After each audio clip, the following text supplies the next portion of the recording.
Well, hello there. Welcome back.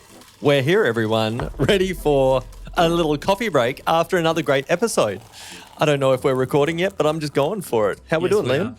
We're recording. We're live. Great. Welcome back then. That was a great episode. That was a nice one for me because roasting isn't something that I have gone into too much depth with. And so kind of finding out a bit more about that was very insightful. And look, if I'm going to be honest, like roasting, I was like, okay, how much are we going to get here? And I'm like, no, this is very exciting. There's a lot. There's a lot there. And for those of you who are just dropping in hot into the podcast and haven't caught up on where we're at, we are talking about an episode we just recorded with none other than Anne Cooper of Equilibrium Master Roasters. Yep. An absolute wealth of knowledge. I don't think there's actually many people out there in the coffee world who are more diversely experienced than Anne, because she has traveled to lots of different countries around the world. She focuses solely on training and coaching coffee roasters and roasting businesses.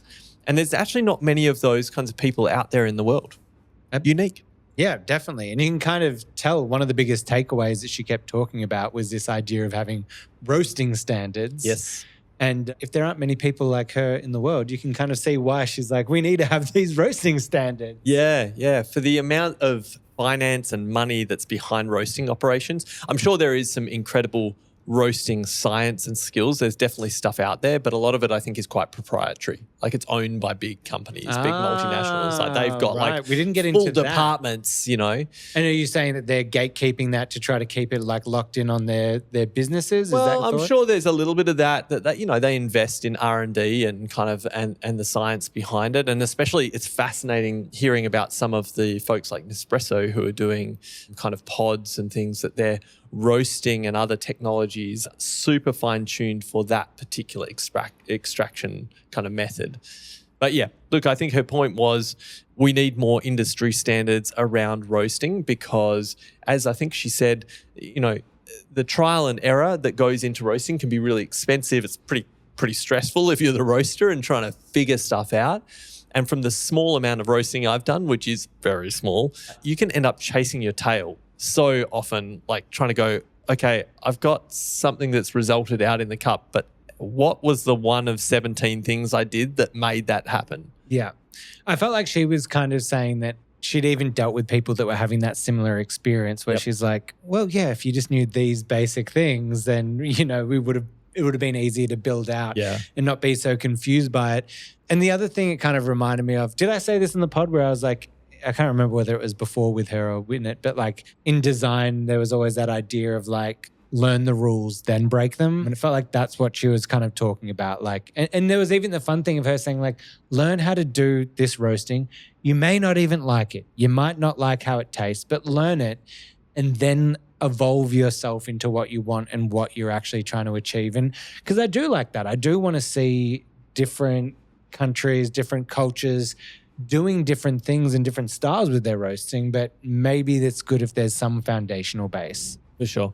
I think it's pretty important to have that. On that though, like with the big business and the gatekeeping and everything, at what point do you actually share? You know what I mean? Like if you find some revolutionary twist to, you know, for me, like she did, lots of cooking parallels. Like if you find a new technique or a new thing that like gives you that edge, why would you share that? What's the incentive behind that? It depends on the goals of what you're doing, but it's just like grow that pie and share that knowledge kind of thing. It's just a different mentality of getting it out there, especially if people are wanting to expand the specialty coffee world or the coffee industry and world. I guess that would be the aim, and more people getting in on something better feels like it helps. Well, I think this is the role that hopefully industry associations and kind of research organisations should be taking, is things that are pre-competitive or just that are floating floating the boat, whatever floats your boat. No, that's the wrong thing. But hey, if it floats your boat, they should be publishing that. Then you float my boat. Thanks, baby. But yeah, definitely raising all of the whole tide. That's the analogy I think I'm going with. Raising the tide, we got there. Raising the tide. And it's floating all boats. Anyway, everyone's getting floated. But the buoyancy of the vessel. Speaking of great phrases or wording, could you take us back to your hot take? Oh, man. I knew this was going to come back to bite me. Look, I tried to get some. Yes, thank you, Liam. I tried to get some spiciness happening in there, but I think that I made it a little bit too Do you esoteric. remember? What was it? Yes. I said, I kind of made a confirmation of my own thing. It was saying that there is no such thing as minimal intervention roasting. And then I saw the looks on both your and Anne's faces and they're like, you're right. There is no such thing as this. What are you talking about? But wait, question before we go into that. In the industry, is that a No, term? it's not a term. Okay. Well, that's why there's such a funny statement to be like, there is no such thing as minimal intervention roasting. And you should have said, yeah, you're That's correct. right. There isn't. But I do, as we explained it more and talked, I think we even talked about it after the pod off air. I was like, no, this makes sense. It's kind of like the airy-fairy nature of like, I'm going to let the beans sing and do its thing. And you're like, yeah, great. But you know that during that roasting process, there's a lot of science and reactions and things that are happening inside that bean and in different ways, in different beans and blah, blah, blah, that sometimes it's a bit airy-fairy just being like, I'm going to let the beans sing. It's like, Yeah. or You agreed even, with me off mic. Is that what you were saying? And then you just threw me under the bus. Once it was on the record. explained in a normal way, I could understand it. No. So did we actually explain it in the pod? I don't think we did. No. Let me try and unpack it because it's there's a basis to it. But it is just a philosophical space that I've found some people in the coffee industry who kind of are taking this manner that whether they're a barista or a roaster, that they are trying to be really respectful of the coffee itself, of the green coffee and the work of the producer. And they're trying to say, hey, I'm just a messenger here. I'm taking what is true and real about the coffee which is happening at origin, and I'm just transparently kind of transferring that into a bean, a roasted kind of coffee out the other end. And that, you know, I'm trying to have as little touch on this as possible as a roaster or even as a barista. I'm just showing its true characteristics. And my argument is that I think that, I get the intent behind that, and there's some, I appreciate that they're trying to really shine a light on the producer's work and the raw material, but it's kind of a reductive philosophical space because, as you said, the coffee itself doesn't have one true identity that you can shine out there. It's a multifaceted thing, and every decision you take will transform it and create a different expression out the other end. And you're roasting it at the end of the day. You're not taking a seed out of a cherry and that's the final product. You are doing something to it. And then guess what? It then has to be ground and then it has to be brewed. Yeah. I think people forget when things are around for long enough that it's a lot of intervention. An espresso machine is a lot of intervention. Yeah. And is doing a lot of, people talk about tech now and they're like, oh, it needs the classic espresso way. I'm like, when someone invented the espresso machine, it's a giant machine with a boiler that's pumping pressure through a puck. It's a lot of technology. Yeah. And look, I think that those things they're all kind of interesting spaces to have conversation. I think the more accurate approach for people, if they want to embody that philosophy, is talking with the people who produce the coffee and seeing if they had a particular vision for how they would like to see it kind of expressed. See, there you go. Not just complaining. We're not just sitting here having a sook. Goddamn We're offering solutions. We're being positive. We're shining a light on the producers. Just coffee. It's just coffee, baby. That's just coffee. What else stood out for you from Anne's conversation? Man, what else did we talk about? We talked about the terms espresso and filter roast, which was interesting. Yeah, I was going to talk about actually how do people get into roasting, but no, espresso and filter roast, because we actually had a similar conversation with, was it Klaus? Yes. And we were kind of defining it. It felt like Anne was kind of saying that there is no such thing, which was kind of the opposite of what was, well, it's not really, because we were having a debate with Klaus about there has to be filter and espresso because it will be better when it's roasted specifically for those. I think she was agreeing. She was just saying, it's too many boundaries on people because people are going to enjoy the coffee however they want. She was still saying, I want to put it on the bag, recommendation, we're telling you information, dark roast. Or medium dark roast. So instantly some people might start going espresso. And then there might be recommendations. Great for a filter with milk, an espresso, a stovetop, and still giving guidance, but it might just being espresso and filter might stop people from using it in other ways. Whereas, in the States, a darker roast is going to be done as a drip because we're adding milk and other things to it. Yeah. So I guess it's not wrong. It's just the way of looking at it, Yeah, I think that she was kind of getting at the idea that we use the term espresso roast and filter roast, but really what we're talking about is how we're going to brew it, how we're going to extract the coffee. And the roasting, there's no one definitive this is an espresso roast. It's like you can choose any coffee to use for espresso brewing or filter brewing, but you want different profiles. Now, does this belief come, because I don't know enough, is the roasting she's talking about standardized? Because she was saying for her filter versus espresso, she's like the first part up until the crack is completely the same. Is that what she was saying? Yeah, the beginning of the roast where you're changing its color, so it's kind of to that yellowing stage. Yeah, is kind of similar. Is going to follow that similar path, and then it's the after crack, with how far you develop and those things. But would someone else like a Klaus or I don't know whoever, would they argue differently? Would they treat the roast styles very differently to get to that filter and espresso roast? Well, I'm not sure. I think that was kind of her point, is that there is no one getting to a filter or espresso roast. It's not one singular thing. So it's I guess that was is that a universal thing or is that a her thing? Right.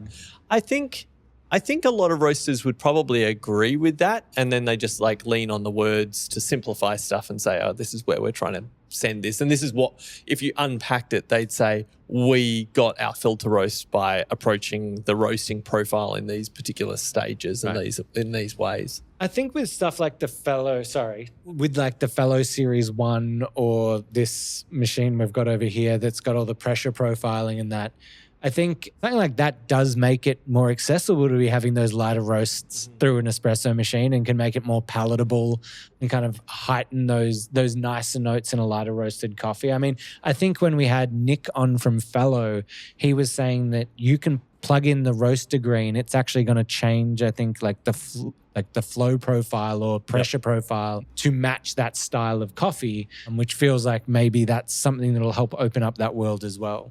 I was just I'd have thought if there's some sneaky things going on behind the scenes, would roasters slap on an espresso label or a filter label if they took something too far or too little?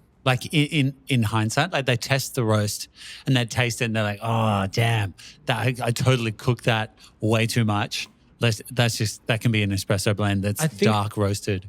I would assume that they could, but if it's just one roast, it's only going to be however many kilos. And then it's also messing with their consistency of they do have the espresso one and then this is different. You can't just have it's staff coffee. That's staff coffee. Of course. You put the staff badge on it. Yeah. Okay. I mean, I think you potentially could, but I think Rohan's saying, there'd be a lot of unknowns about how's that going to land with the customer or in the cafe, just for extraction. And if you're roasting it as a single and then you kind of blend it with other roast profiles, so you've got difference of extraction yields.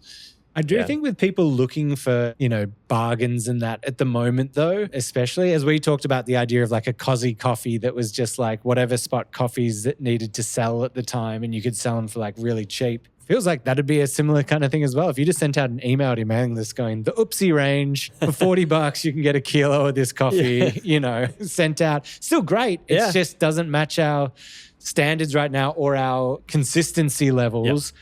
But it's still fantastic. The window that you wanted in. Yeah. Yeah. No, it was pretty interesting. And you go.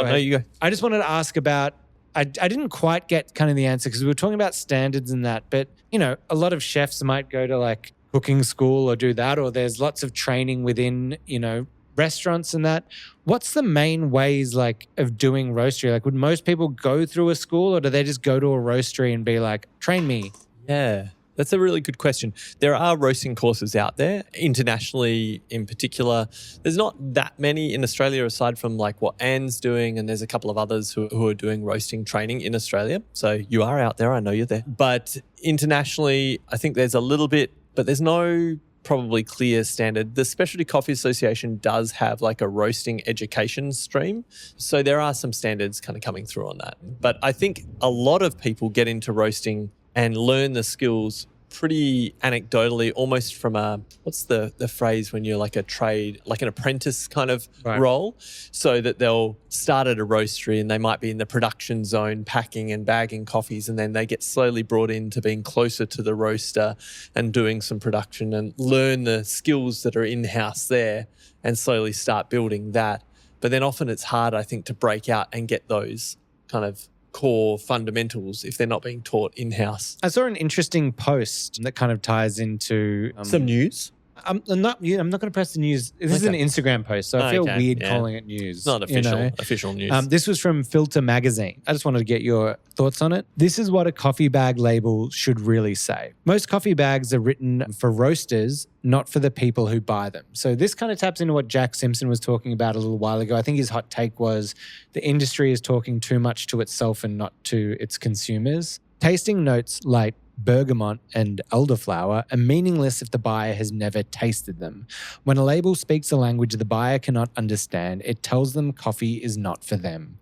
The job of tasting notes is simple. Describe what the buyer will taste in a language they can understand. Clarity builds trust. Confusion builds walls. A good label still says what's in the cup, but in words the buyer can connect with. The buyer feels seen, they can buy again. If they feel excluded, they walk away. Read the full breakdown. But I thought that was kind of like an interesting way of doing that. And I think we've called out Proud Mary for doing kind of a cool job of like, what is it, like mild? Wild and curious. Yeah, for like the ranges so people know where do they kind of fit in that. And it definitely is, there's definitely a lot of wanky coffee bags out there. Yeah. Yeah. I think that's really true. And, we go, is it useful to have espresso roast or filter roast on there, or should we be talking about roast levels or, a color or something? But I think the key here is coming back to the consumer is what information do they need to make a good choice? And I think still most consumers are making a choice based on what equipment do I have? So they're like, I've got an espresso machine. I need coffee for use in espresso. And when you say espresso roast, it's like, cool, that's the one for me.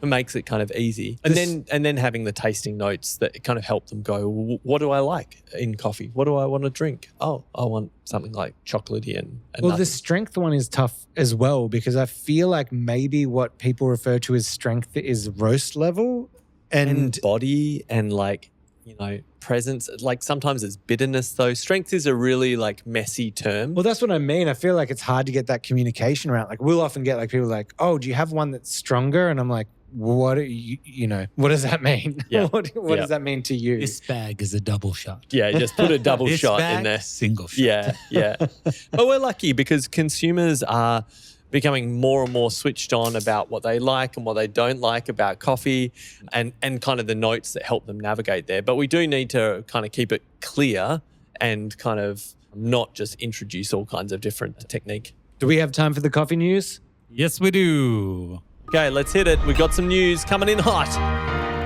And finished. And we're in. Straight in. I'm going to let Ben Bicknell take you. Do you have it up on your phone? Yeah, I've got a little news here that's launched in the past few weeks, which kind of is very timely around our conversation with Anne. I do have it here myself. I just feel like you're a bigger nerd and will be able to describe it better. Well, welcome. So this is a little bit of research that's come out of UC Davis Coffee Center in the US and might be used by the Specialty Coffee Association. But it's some research that is looking at how there might be a universal color standard for roasting being announced. And basically the research looked at they brought in all kinds of different origins and so from different countries around the world, and they roasted it on their Probat. I think they used a small Probat to kind of replicate a very common kind of approach. And they used lots of different roast profiles. So some that are generally considered not good quality, some that are fast, some that are dark, some that are light. And they basically color mapped the roast of all these different options and found that there was a universal curve of color there at particular milestones in the roast. So that, I think I'm summarizing this right, but feel free to blow me up in the comments on socials if I'm not. But the idea here is that at different milestones in the roast, no matter where it's from or how you roast it, that the color will be consistently the same. So at like first crack, at yellowing, at second crack. And the reason that this is kind of important is because we've got all these different crazy terms out there referring to color levels But we can actually measure this in a quantitative way now and kind of have something that should be a standard that we can say, oh, I roasted to this level. So like on a global scale, right? Like if I go to the States and I'm like, I want a dark roast, I can kind of understand where that's going to be or, you know, medium dark. Whereas for here, I feel like a dark roast in Australia, like obviously we do have very dark roasts as well, but I feel like if someone from the US came here and asked for a dark roast, they'd probably be expecting it to be a bit darker. Yes. Yeah. And there's even terms like in different parts of the world, things like the idea of full city roast is like, it's a bit of an old school term, but it's still out there. I've heard, is that like super dark? Yeah, like French roast. I've heard French roast. Yep. Yeah. Full city That's is like the darker, I think. Oh, darker. Yeah. French is like black. I'm pretty sure it's darker, but I could be wrong on that. No, I'll take that. But now you can actually measure your roast level using a spectrometer. So it basically kind of bounces the light off the beans and kind of gives you a readout at that refraction level. So it gives you a quantifiable number. And if we anchor terms to those, now we're saying potentially universal colors, we can say, oh, I really like a roast level of 60. And that's what I really enjoy. 60. Yeah, that's cool. And you could have a standardized name attached to that. Yep. But standards, Anne was a big fan. So hopefully this starts adding in some of that structure. Some of the darkest coffee I've seen in the world is like not in the specialty shops in Japan, but some of the chains in Japan, coffee is like, it looks like charcoal. Yep. Like it is insane. Yeah. And now cutting live to our reporter in the field, Ollie from Condesa Collab, who's going to give us the latest news from the coffee market. As always, it's good to connect. This week, the market is at 381.89, and it seems to be trapped between the range of about 363 and 391, trading sideways since 22nd of August. From a weather perspective, we're in dry season at the moment in Brazil. Temperatures are near or just above normal. But the way this news is being presented is scaring traders and acting as an incentive to push prices up. Speculated positions have increased. Over 4,000 contracts have been added to the COT, and we're seeing new long positions being added. A weak currency has been the main driver, and weak US inflation levels at 2.9% are also acting as incentives for the market to rise. In other news, Trump has changed the ruling on tariffs on products into the USA. Anything that the USA does not produce, which means coffee, is allowed to flow back into the USA without tariffs and therefore take pressure off certified stocks in US warehouses, which is in turn alleviating the sense of scarcity and therefore seeing as a factor for the market to come off and prices to go down. We might see the market test the downside as low as 363, but if inflation numbers comes out about 2.9%, prices could do the opposite direction and rise. But what does this mean for roasters? Well, the market seems stuck between two competitive factors, tariffs on the downside or interest on the upside, and it's impossible to tell which way it's going to go. So watch the market closely for that window to take coverage or risk off the table, and that's it from me. Back to you guys in the studio, and remember, it's just coffee. And it was interesting you asked Anne about can there be a good dark roast, I think. And that was pretty interesting. And she's like, yeah, if you can approach the darker roasts in a good technique kind of manner, and you're going to get out a good result. Rephrasing that question though, I guess what I'm asking is because some people, our signature would be a medium to dark kind of roast. And that's bloody great. And you get heaps of sweetness out of it and chocolate and that kind of thing. I guess when I say dark roast, I mean real dark. Like Dunkin' Donuts-y dark. When you're pushing it to that next level. This episode actually made me have more faith in the dark roast. Both your reactions to the care that roasters obviously take behind the scenes. My question before being do they just slap something on? They don't, obviously.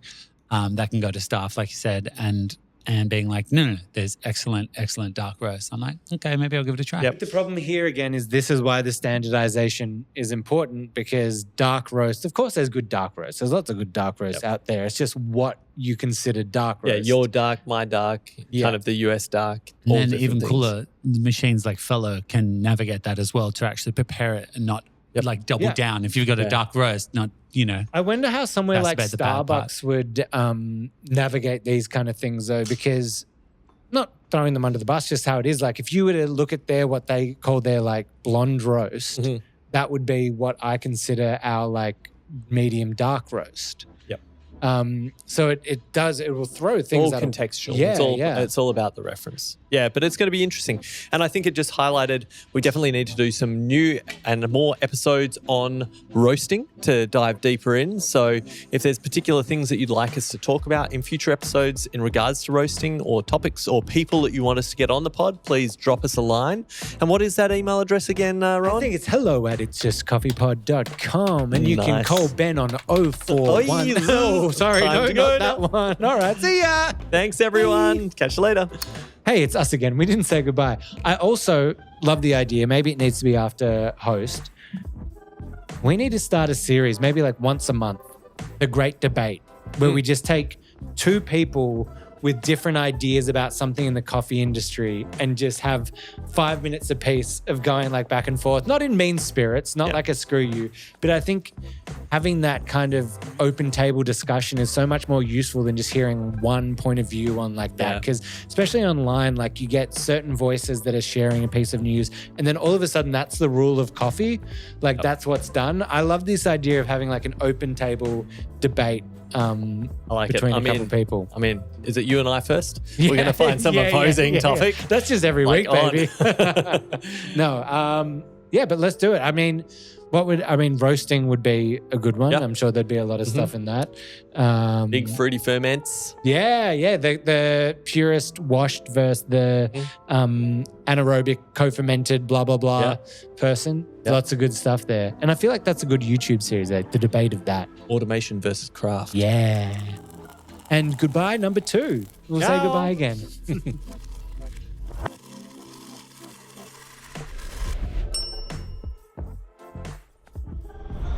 Don't go anywhere. We're going to have a quick word from one of our sponsors, Apex Lab. Elevate your coffee experience with Apex Lab mineral concentrates. Apex Lab's precision-engineered formulas, including tonic, jam, and lilac, are designed to enhance the coffee's natural flavors. Not going to change it, it's just going to enhance it. It's going to bring out the vibrant acidity, the rich sweetness, or if you use lilac, it might bring out those delicate floral notes that you've been looking for. Trusted by world-class cafes and even barista champions, Apex Lab helps you unlock your coffee's full potential. Discover more at apexlab.com. Wait, where was that again, Sonam? The internet. Oh, okay. Thought I was going to say the website. Thanks. Today's episode is brought to you by our amazing sponsors at Eco Barista. The reason I sound like this is because they got massages at our stand at Mice, and so I'm getting a massage while recording this message for you. They're the best sponsor of the pod that we could have had. They have the best eco products. This probably sounds really pornographic, but it's not. I'm just getting a massage. They have the best eco-friendly coffee products. They got coffee bags that you can design yourself. They got cups. They got iced coffee cups. They got everything you need. So make sure to support them because they support us. Head to ecobarista.com.au and get 15% off your first purchase when you sign up. Oh, mama, that's good.